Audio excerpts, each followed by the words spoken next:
Hello mga kadora. So, balik tayo dun about sa issue ni Rene at saka ni Divine. So, kasi may plan tayong pumunta ng Tanacogon. So, don't worry, i-vlog natin yan, yung pagpunta natin at kung saan tayo, yung itinerary natin. Then, mas maganda din makausap natin yung relatives niya or family, immediate family niya. So, kasi merong lumalabas ngayon ng mga balita. So, marami din, although maraming fake news, marami din baka magkaroon din ng leads doon sa mga balibalita, theories, okay? So, maraming nagsasabi na kahit yung mga comment doon sa sa unang vlog ko, meron mo nakalagay na pinatay bago tinapon sa tubig. So, meron din sinabing nalunod, okay? So, maraming tanong, tama ba?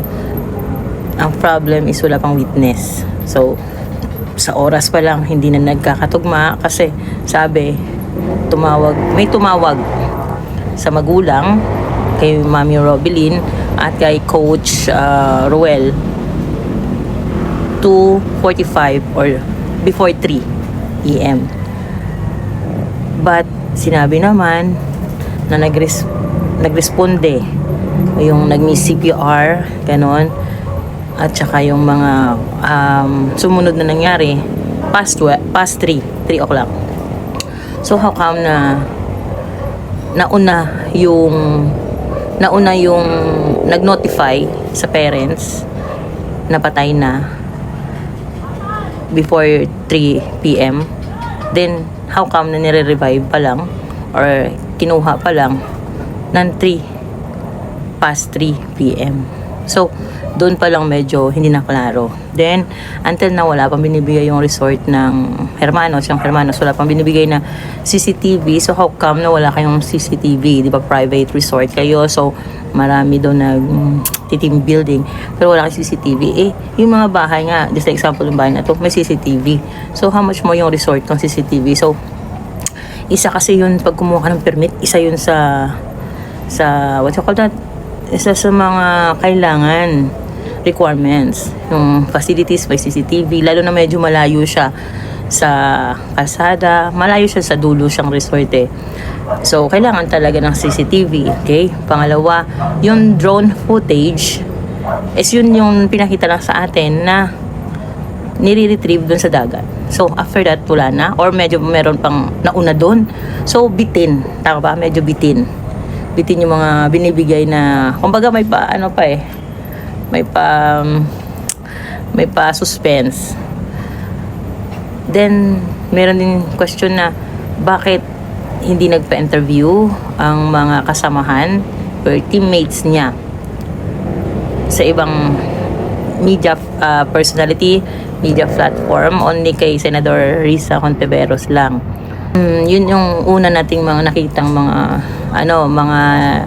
mga leads. Then, at the same time, bakit si Coach Tab very tahimik?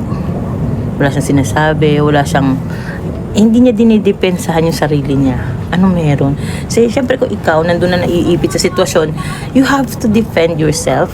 You have to do something na malinis yung pangalan mo. Kailangan mo magbigay ng simpatsya, kailangan mo depensahan yung sarili mo or what. So tahimik siya, wala tayong makita. Although karapatan nila yun na pwede nilang sabihin yun sa korte. Tama ba? Pwede din naman yun kasi may cross-examination pa tinatawag. So, pwede doon nila sabihin, hindi sa media. Pero kasi, kumbaga bugbog ka na sa media So, doon yung kahihiyan. So, kailangan mo rin i-depensa sa sarili mo for the sake of the family, for the sake of institution, lahat-lahat. So, at the same time, then, the rest of the teammates, wala din nilalabas na i-depensa sa sarili nila. Kesyo na muntik na silang malunod, survivor sila. As a parents, if ever yung anak ko for my own point of views, as a parents, kung ang anak ko muntik na malunod, my God, hindi lang naman yun ang nag-iisang eskwelahan. So, hindi ko i-risk yung buhay ng anak ko, na isisiksik ko pa siya dyan sa institution na yan na muntik na siyang malunod or na-risk yung life niya. So thanks God hindi siya nalunod. Lilipat ko na siya. Or kasabay nun, magrereklamo ako. So, merong negligence, merong kapabayaan dito na yung anak ko muntik nang malunod. Ano yung mangyayari sa inyo, yung trauma nandun. So, di ba? If ever, di ba? Muntik na nalunod. So, yung marunong lumangoy, nalunod. Yung hindi marunong lumangoy daw, hindi nalunod. So, di ba? Yun yung ano din dyan. Then, bawal magsalita yung mga staff ng resort, bawal tanungin, lahat. So, galing tayo doon sa may vicinity ng resort, bawal lapitan. Although sarado, syempre, karapatan nila yun na sarado nila yun. For the meanwhile, temporary close yung yung kanilang property for investigation, diba? So, bawal tanungin, bawal ganito, ganyan. So, lahat bawal. So, ang nangyayari, parang blanco lahat. Blanco. So, naglalabasan yung iba-ibang theory na kesyo pinatay, tinapon, binugbog, higising, or yun, part siguro ng sabi na pagbaguhan ka, kailangan mo dumaan sa hirap, mga ganyan. So, nangyayari talaga yung mga ganyan-ganyan, yung may seniority na tinatawag kahit sa ang institution, di ba? Kahit nga sa opisina, hindi mo pwedeng utusan yung luma na, yung bago, pagtimpla mo ako ng kape, pag xerox mo ako ng mga ganon-ganon. So, nandun na yun. And meron din lumabas na pandesal lang yung kinain for the whole day, pinaghugas ng plato, inutos-utusan, then yun, then nakapunta din tayo sa place, hindi siya mabato, mabuhangin siya, okay, pero hindi tayo pumunta sa gitna, pero nakikita kasi na shore, nakikita sa baba ng na buhangin siya. At natanong din natin yung mga mangingisda, hindi mabato yun, mabuhangin yan, okay, kasi may mga nangingisda, marami pa nga sila, no? So, sabi pa ng ibang residente doon, meron nga dyan, ma'am, nalunod, nakasurvive, pero hindi marunong lumangoy. Ganyan. So, yun pa kaya marunong lumangoy. At sa tagal ko naman guys, kung nasusundan nyo yung vlog ni Dora, kahit hindi naman sa vlog, okay, mahilig talaga ako sa beach, mahilig talaga ako mag-outing, mahilig talaga ako sa adventure. My God, sa langoy lang, sa sisid lang, sa cliff diving, nagawa na natin yan, sa zip line, whatsoever, water activities, or ano pa, hindi ko naranasan magkaroon ng pasa. Gas-gas ang konti sa bato, talaga kasi tumalon ako. So, akala ko malalim, mababaw pala, hanggang dito lang may bato. So, yun. Pero gas-gas lang yun, hindi yung pasa talaga na So, doon ka na bakit? At the same time, kung struggle man yun ni Divine, yung pasa in front, hindi sa likod. So paano mo i-explain yung pasa sa likod, sa binti, sa likod ng binti. So nag-struggle sa likod. So medyo maraming question tayo na kailangan alamin. Then meron din lumalabas ngayon na balita na nag-iipon sila, nag-hired sila ng keyboard warriors, trolls, or encoders na para siraan yung pamilya, ma-divert, whatsoever. At para mamatay yung issue, di ba? Kasi makikita mo ngayon puro justice, Serene and Divine, ganyan. So, kailangan takpan yun. Kailangan panghinaan ng loob ang pamilya. Kailangan mawala yung issue. So, ang ginagawa, medyo may konting mga bashers, mga ganon. So, alam na natin yun. Alam na natin yung sistema yun at saka yung tactics na yun. So, ang inaalam natin ngayon kung ano ba talaga yung totoong nangyari. Kasi, hindi naman tayo pinanganak lang ngayon para sabihin. Kasi kung ito for my own point of views and theories, kung simpleng lunod lang yung nalunod, so be it, nalunod. Di, bakit walang nagsalita sa mga teammates? Bakit walang sa mga teammates? Bakit bawal silang tanungin? Bakit hindi sila pwedeng interview sa ibang personality or newscaster or social media personality or news institution? Hindi po pwede. So ano meron? 'Di ba? Ang merong ina-avoid. Tapos medyo nakulangan tayo sa simpatya ng institution na if ever kung simpleng nalunod lang.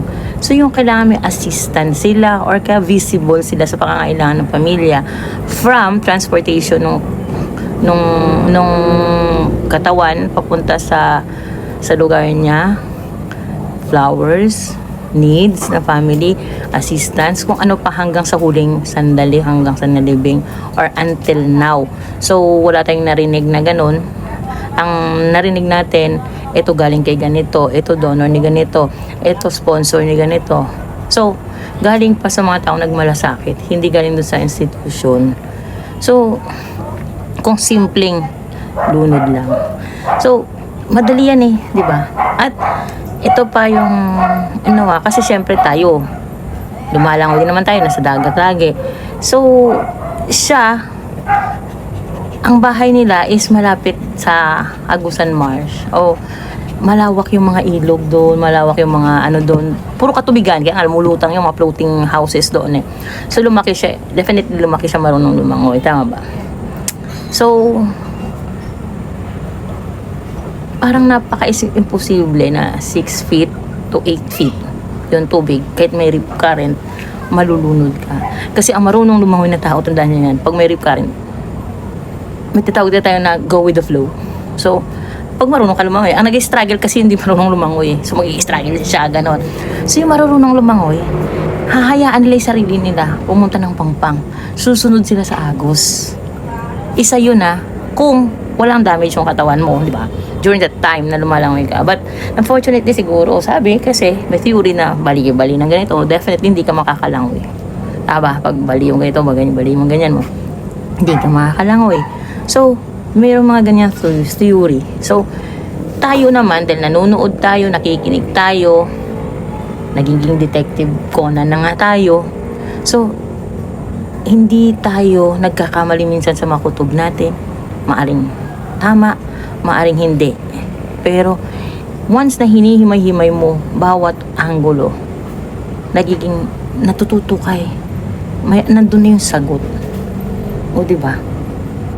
Kasi imposible talaga na, alam nyo ba guys, ang current ng ilog, mas malakas ang current ng ilog kumpara sa current ng dagat. Kahit na may waves pa yan. Okay? Mas malakas yung current ng ilog kasi yung ilog, consistent ang flow ng tubig sa baba nun. So, consistent. At take note doon nakuha si Lolong sa lugar nila. Which is ilang kilometro lang yung layo sa bahay nila, di ba? Kasi Agusan Marsh yun So, ibig sabihin hindi na mag-iisa si Lolong na buhaya doon, tama ba? Maraming buhaya doon, di ba? During that time. And until now siguro kasi siyempre, alam na nila yung tao kasi noon hindi pa nila alam kung saan lang hangganan nila. Ito kasi ecosystem Ito lang yung para sa iyong lugar, ito lang para sa mga reptiles, ito lang para mga ganun. So ngayon, ibig sabihin yung lugar nila, habitat, andun na yung mga buhaya, andun na yung mga snakes siguro kasi ganon, wetlands. So, Diyos ko, hindi nga sila namatay. Sabi ganon, buhaya na, malalim pa yung tubig, umaagos pa, malakas pa ng agos. How come na? Kung iisipin mo 6 to 8 feet, kayang languyin. Hindi naman 1,000 feet yung, kahit 1,000 feet kung marunong siya mag-hold, marunong siya lumangoy, marunong siya mag-hold ng hininga yun. Diba? Marunong floating yun. Diba? Unless na may damage yung katawan mo, hindi ka makakalangoy talaga ng tama. Tama ba? So, imposible yun kahit ilang rip current pa. Ang marunong lumangoy, alam nila yung gagawin sa rip current. Lalo na siya. Pero from maliit pa lang siyang lumaki siya. Marunong siya lumangoy. So, isa na sa pinaka-imposible yun na parte ng investigasyon. So, kung simpleng pagkalunod lang. But, syempre may kanya-kanyang theory. At pangalawa, bakit ang bagal ng justice system? So, hindi kaya may mga connections. Okay, so, when you say connections, okay, yung malalaking tao, politicians, may hawak ng cases, or some of them alumni or alumnus ng Ateneo. So, bilang institution, kailangan mahalin nila yun. But nandun tayo sa part na kailangan din makatao tayo, tama ba? So although na taga doon ka graduate, tingnan din natin bilang public servant. By the word public servant, walang selective, di ba? Public for all. So mahirap man, mayaman, hindi man siya galing doon sa institution na yon, you have to serve equal. Okay, bigyan niyo ng justice in equal way. So doon tayo na doon tayo nanghihinayang dahil naudlot yung mga pangarap niya. Ang ganda ng storya kasi naudlot yung pangarap niya na isang bata. Ang iba naghahabol for the fame na maging MVP, na maging sikat, na mapasok sa PBA, na mapasok sa Gilas, mapasok sa NBA. Siya, isa lang ang goal niya, bigyan ng magandang buhay ang pamilya niya. Yun lang ang goal niya. Kaya siya nag-strive, kaya siya tiniis niya lahat kasi gusto niya bigyan ng magandang buhay ang pamilya niya. Yun lang ang gusto niya. Wala na siya, hindi niya iniisip yung fame. Hindi yun, iniisip niya yung magulang niya, yung mga kapatid niya. Yun ang iniisip niya kasi malayo pa talaga ang pupuntahan niya. Okay? So actually ina-idolize niya pa nga yung mga players sa Manila, ang gagaling nila. So alam mo yun, napakasayang. Doon tayo nanghihinayang, doon na yung loob natin na yung struggle niya, parang napagdaanan natin sa buhay na naghirap tayo, nagtiis tayo para sa pamilya, tapos ganun na sa murang edad, 18 years old, diba? Nawala na lahat, parang ang hirap tanggapin. So ngayon kinakalkal natin yung buhay niya, marami pa tayong nadidiscovery pala. Grabe. Ang nadidiscovery natin, sobrang ganda. Tapos hindi ba natin na-notice na lahat ng malalapit na tao sa kanya, family niya, relatives niya, umangat lahat. Even though yung lugar nila, kaibigan niya, pinaangat niya, lahat, tinulungan niya. So, hindi siguro in terms of literal na angel, no? Pero talagang, alam mo yung anghel siya galing sa langit. Mga ganon. Di ba yung may words sa yung ganyan? Parang anghel na galing sa langit. O kaya hulog ka ng langit. Mga ganyan. So, literal na mabait talaga siya. Kasi kahit patay na siya, hindi niya pinabayaan ang pamilya niya. Kahit patay na siya, hindi niya pinabayaan yung mga kaibigan niya. Inangat niya pa. Kahit patay na siya, hindi niya pinabayaan yung mga taong nakapaikot sa kanya. So, lahat ng promises niya nasunod, lahat ng mga na tumulong sa kanya, natulungan. So, yun ang pinanghihinayangan kasi okay na ngayon yung family niya, which is masaya tayo sa pamilya niya, malungkot tayo sa part niya kasi kung ano man nararanasan niya ng family niya, hindi niya naranasan yan. But, you know what guys, isa lang masasabi ko, although namatay si Rene, for sure masaya na siya ngayon sa piling ni Lord. Masaya na siya. Wala siya problema. Tulad natin, nag-iisip din ng bills every month or traffic, ulan, baha, flood control, whatsoever. So siya hindi, wala na siya naiisip. Masaya na siya, walang hanggang kasayahan sa langit. For sure, sa langit siya pumunta. Alam mo yung hindi ngayon masaya? Yung mga taong gumawa sa kanya na hindi maganda. Yun hindi masaya. Bakit? Mararanasan pa nila yung agonize, problems, stress, depression sa buhay. So, mararanasan nila at kahit na mabagal umusad yung kaso, let's face the reality. Inuusig pa rin sila ng konsensya nila. Tao lang tayo, guys. Inuusig pa rin sila ng konsensya nila. And for sure, kasi kung ikaw, masayang tao, ikaw, masaya yung pamilya mo, buo yung pamilya mo, or wala kayong problema, hindi mo kukuha ang manakit. Hindi mo kukuha ang inggit na tinatawag. Nung si Jesus Christ nag-start ng preach, doon nag-start yung inggit, yung na-threaten yung iba dahil nagpapakita siyang himala, na-threaten dahil baka siya yung magiging powerful. So same lang din sa nangyari kay Rene. So kung masaya ka sa buhay, hindi mo kasi makukuha ang manakit. hindi mo kukuhang mainggit, hindi mo kukuhang manira ng kapwa mo. So, yun ang wala sa kanila. Dahil sila rin kahit mahirap lang sila, nakita naman natin sa mga pictures pa lang, masaya sila, sama-sama, Pasko, kahit simple lang yung handa nila, buo sila. May nakita pa nga ako na birthday ng tatay niya, wala silang ilaw, pero pinaghandaan ng biling ng cake, ng ulam, ng magdasal pa sila. Which is, yun ang hindi makikita sa mayayamang pamilya. And, for sure, 90% of the teammates, wala nun. Bakit? Some of them are well-off. So, well-off, malamang walang oras ang parents, malamang ang parents sa ibang bansa, malamang nag-iisa, malamang katulong kasama, malamang and for sure, pinupuno lang ng material na bagay o pera para maging masaya yung anak. Alam mo yun? Para maging masaya yung anak, doon na lang bumabawi sa pera. So, yun ang wala sila. Alam nyo guys, yung mga post nyo na yan ngayon, na masaya yung pamilya nila, masakit sa kanila yun. Bakit? May iba din, ayoko ng ganyang buhay, mahirap. Walang makain, walang kuryente. Pero deep inside, nakakainggit. Dahil napalaki sila na magulang nila na mababait sila. Okay? Masakit isipin ng mahirap na tao tulad ni Rene, mas magiging magaling kumpara sa kanila.